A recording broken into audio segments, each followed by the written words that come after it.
Mga kaboses, isang napagandang araw po sa ating lahat at welcome po again dito sa ating YouTube channel mga kaboses. And for today's episode, ito mga kaboses, maganda pag-usapan po ito, no?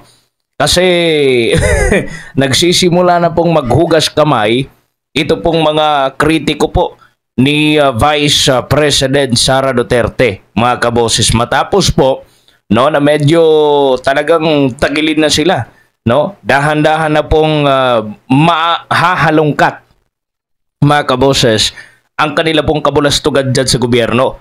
Lalo na po itong si Representative Rolando Valeriano ng ikalawang distrito po ng Maynila mga kaboses.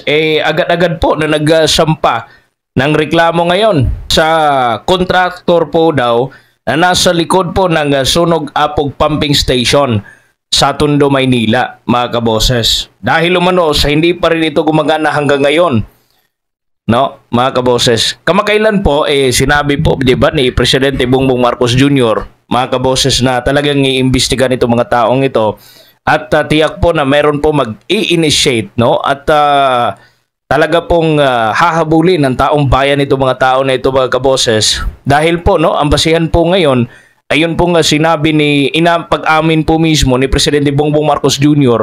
na talagang ito mga flood control project niya mga kaboses ay naging guni-guni na lang, ano po?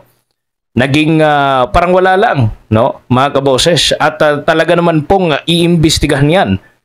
At dapat na imbestigahan na, no, ng Kongreso mga kaboses.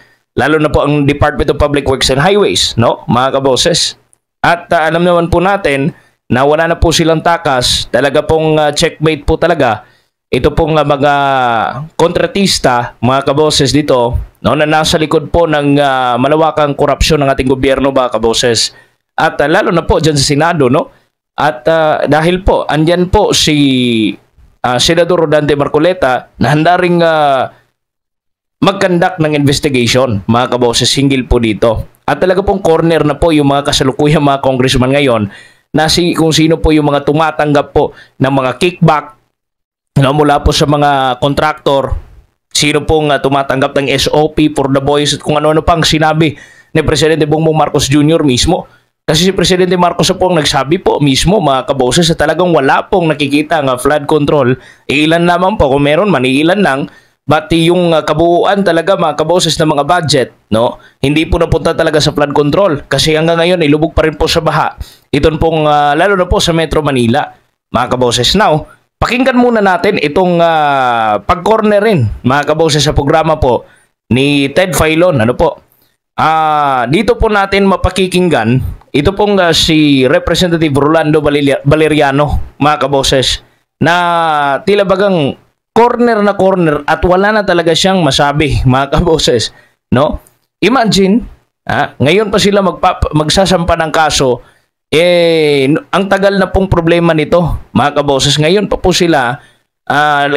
nila igugulong itong investigasyon, mga kaboses, tungkol po dito sa issue po ng budget nito, mga kaboses, na nilamon po, no? Ilang milyon at nasa 774 million, mga kaboses, na flood control project sa kanyang distrito ang nalamon na po, mga kaboses. Ngunit hanggang ngayon, wala pa rin nagaganap, mga kaboses. So pakinggan po muna natin ito pong video interview, mga kaboses, sa programa po ng Filon ngayon ni Sir Ted Filon, mga kaboses. And after po nito, magbibigay po tayo ng komentaryo.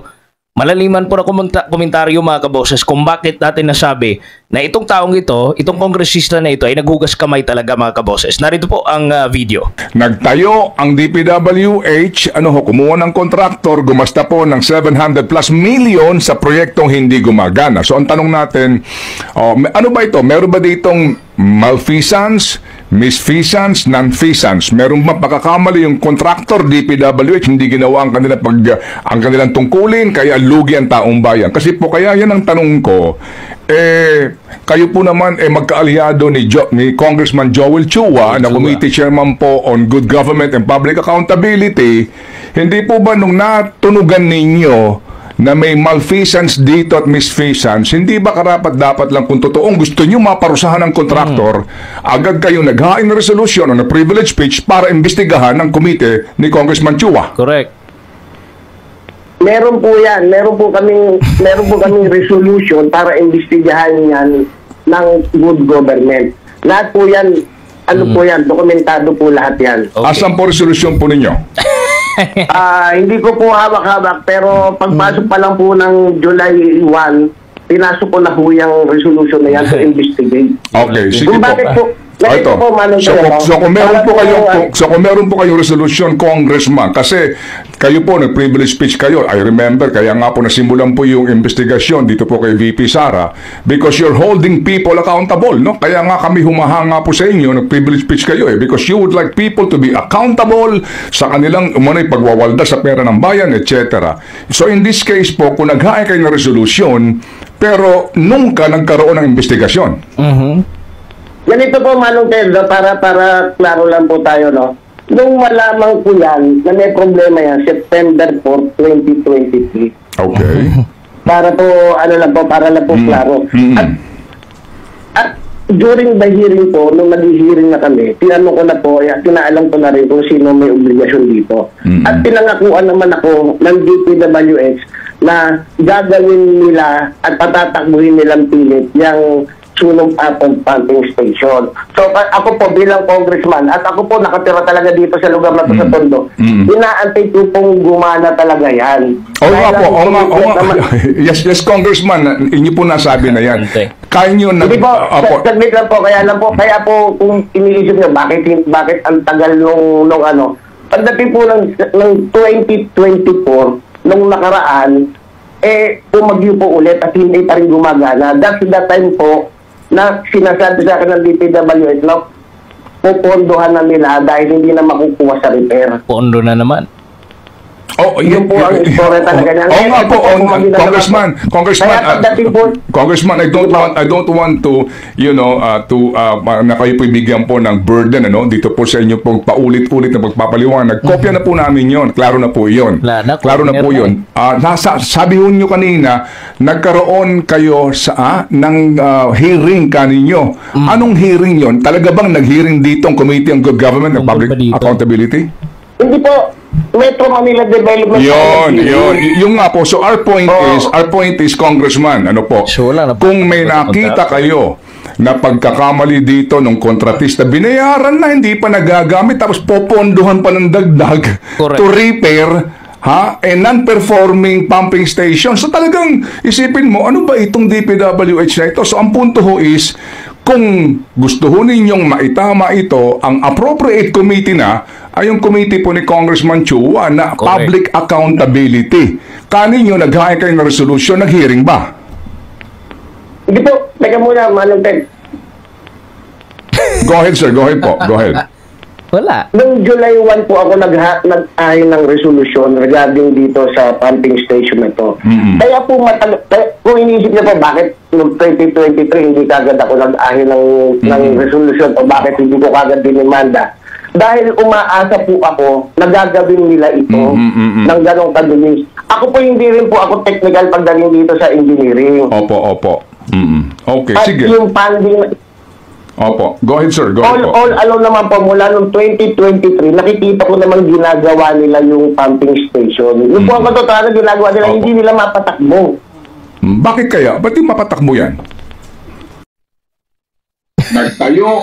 Ayun, mga kaboses. Ginagawa pero hindi mapatakbo, mga kaboses. No? Nakakalito kung ano bang nangyayari dito, mga kaboses. Basta yung pondo lang ni Valeriano ay hindi sa kanya yung proyekto. Mga kaboses, talagang naghugas kamay na dahil palpak po yun sa kanyang panahon. Isipin nyo po, mantakin nyo po, mga kaboses, mayroon pondo, mga kaboses, 774 million na gastos na, mga kaboses, tapos hindi po napapatakbo. Imagine, nakita na po 2023 yung problema pero wala po silang aksyon. Nagdagdag pa ng mga pondo. So ano po nangyari? Wala rin naman hanggang ngayon, mga kaboses. After po na mukhang ipit na po sila ngayon, ay ngayon na po nila, pinapasa na po nila sa past administration. Yun pong problema. Diyos ko naman.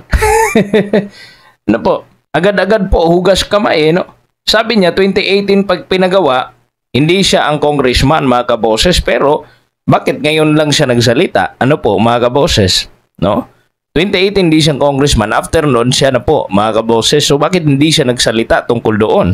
No? Kung talaga pong seryoso, ito pong si Valeriano, sana noon pa lang po, mga kaboses, kinasuhan na ito pong mga kontraktor, mga kaboses. Gusto lang nitong mauna siguro no, mga kaboses, sa karera. O sino mauna na matutugis, mga kaboses, hugas kamay kaagad.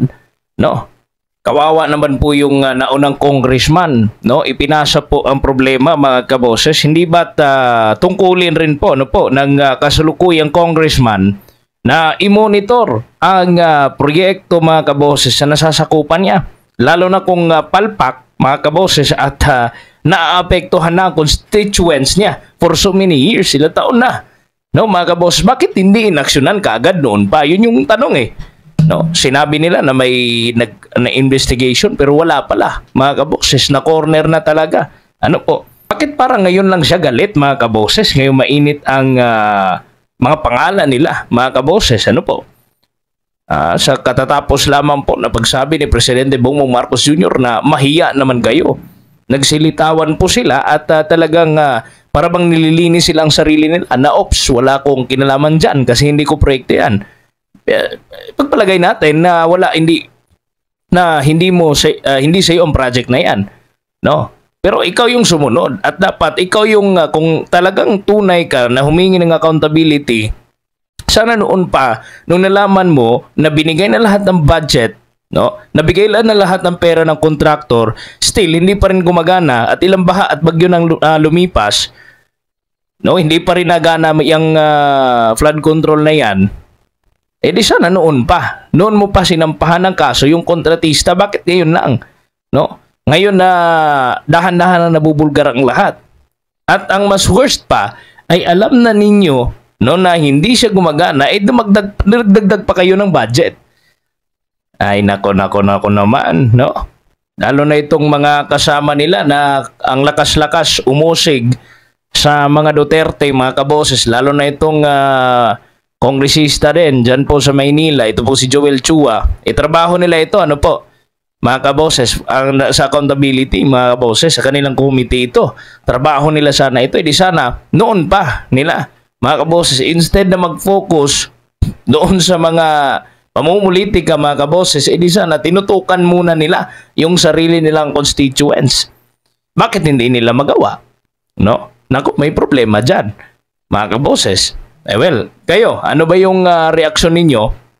Ano po yung pananaw ninyo? I-comment nyo po sa baba, mga kaboses. I-comment nyo po ito, mga kritiko ito ni VP Sara Ito po nga mga tao na ito, mga kaboses. Alam po natin na marami po sila, no, ang talagang nagtulungan, mga kaboses, para po pabagsakin ang mga Duterte, mga kaboses. Ngayon, ipapasa naman nila sa past. Sa 2018 na naman, sila yung kasalukuyan tapos nagdagdag pa sila ng mga pondo. Ano po? So, siguro kasali rin dapat sila sa imbestigahan kasi sila yung kasalukuyang kongresista, hindi yung sila pa yung magkakaso, mga kaboses. Titingnan sana at paggawing patas sana yung investigasyon, mga kaboses, no? Kasi noon pa nagka-problema, hindi inaksyonan. Ngayon pa lang, mga kaboses, na talagang merong mangyayaring may init na investigasyon, lalo na po dyan sa DPWH. So hugas kamay ang dating, mga kaboses. So abangan po natin yan. Ang susunod po na kabanata nito, mga kaboses. Hindi po ito tungkol sa politika. Ito po ay tungkol sa prinsipyo. No, ano po? Hindi pwedeng maging selective po ang accountability. Si VP Sara, mga kaboses, ay kung may pagkakamali, handa po siyang umarap. Handa rin ba ang mga bumawatiko sa kanya, mga kaboses, na harapin ang sarili nilang kapalpakan? Yan po yung katanungan natin, mga kaboses. Tingnan natin kung ano yung mangyayari sa susunod. But kailangan rin natin na aksyonan ito, lalo na po sa issue ng flood control, lalo na po sa issue ng kickback, commission at kung ano-ano pa, mga kaboses. So, please subscribe, like, and share. Click the notification bell po sa atin pong video ngayong araw, mga kaboses. God bless po sa inyong lahat. Ako po si Kaboses Wins, mga kaboses. Maraming salamat po. Kayo po ay nakikinig dito sa Standpoint Analysis. Pakiclick po ng notification bell para notified po kayo, mga kaboses, sa lahat po natin ng mga kaganapan. God bless po sa inyong lahat, mga kaboses, at mabuhay po kayong lahat. Bye-bye.